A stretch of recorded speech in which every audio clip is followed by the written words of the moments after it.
उधर वीडियो बनाते रहे हैं, किसी ने नहीं रोका।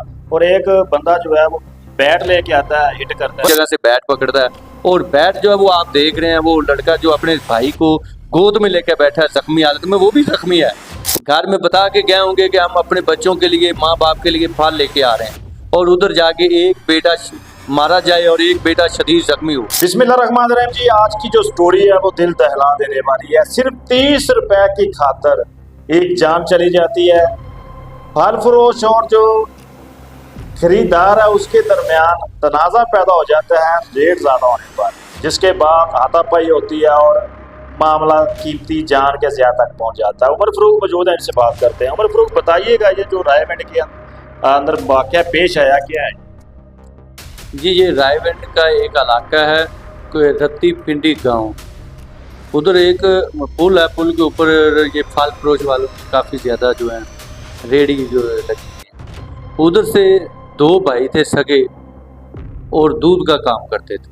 हुआ ये कि वो फल लेने के लिए आए हैं, रेडी वाले ने रेट जो है फल का वो ज़्यादा बताया उन्होंने फल अपना जो है वो उनसे लिया है, 30 रुपये कम दी, जिस पर उनका बहस व मुबासा शुरू हो गया। बहस मुबासा जो है वो इस हद तक पहुंच गया कि वो रेडी वाला जो था उसने तेज़ धार आले से उनके मारना शुरू कर दिया, जिसकी वजह से उसका एक भाई जो है वो जख्मी हो गया। दूसरा भाई जो बड़ा था वो उसको अपनी गोद में लेके बैठा हुआ, वीडियो में भी आपको देख रहे हैं। और उधर जो लोग खड़े हुए थे सबके सामने बाजार में कम से कम मौके पर 1000 से 1500 लोग थे। ये नहीं कि वो अकेले थे। किसी ने उन लोगों, उस दरिंदा से इंसान को नहीं मना किया, या किसी ने ज़हमत नहीं की कि इससे ये जो आला है इसको पकड़ लें ताकि जानी नुकसान ना हो। लोग उधर वीडियो बनाते रहे हैं, किसी ने नहीं रोका।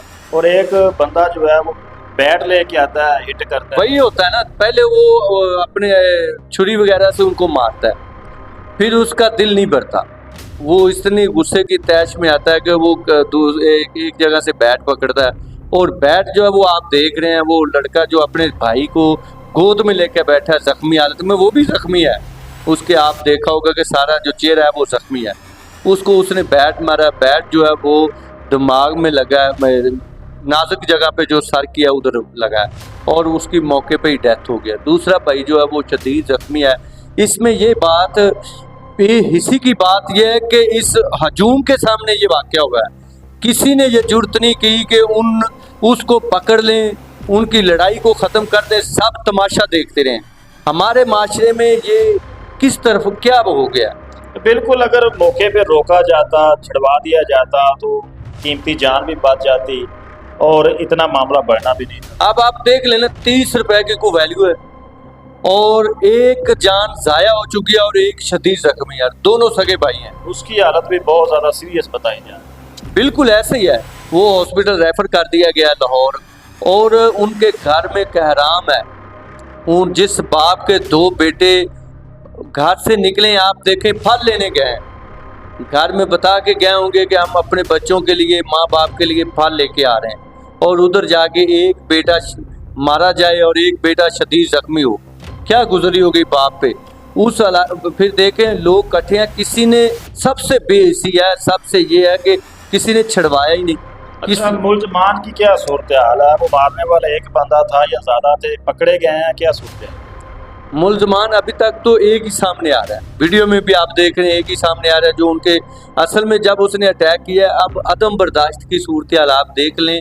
मकसूद भाई के देखें, वो 30 रुपए के लिए हमारा सब्र नहीं हुआ, और 2 जानें, एक जान ज़ाया हो चुकी है और एक जान जिंदगी और मौत की कशमकश में है।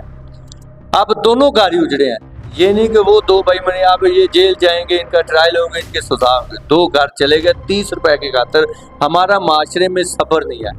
हमें इन वाक़यात से हम नसीहत भी नहीं ले रहे, हम सबक भी नहीं सीख रहे। आत्म बर्दाश्त नहीं है, हौसला नहीं है, एक दूसरे की बात बर्दाश्त करने का हमें जो है हमारे में दिल ही नहीं है। बहुत शुक्रिया उमर फ़रूक साहब, आपने इस पर रोशनी डाली कि 30 रुपए का तनाज़ा था, जो एक जान ले गया, दूसरा शदीद जख्मी है।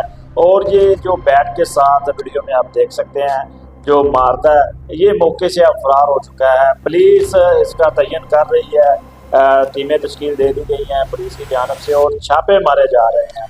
मैं अक्सर यही बात करता हूँ कि अदम बर्दाश्त है जो वो बढ़ती चली जा रही है और छोटी छोटी जो चीज़ें हैं वो बड़े हादसात हैं जो वो क्रिएट कर रही है। तो अगली स्टोरी के साथ फिर मुलाकात होती है।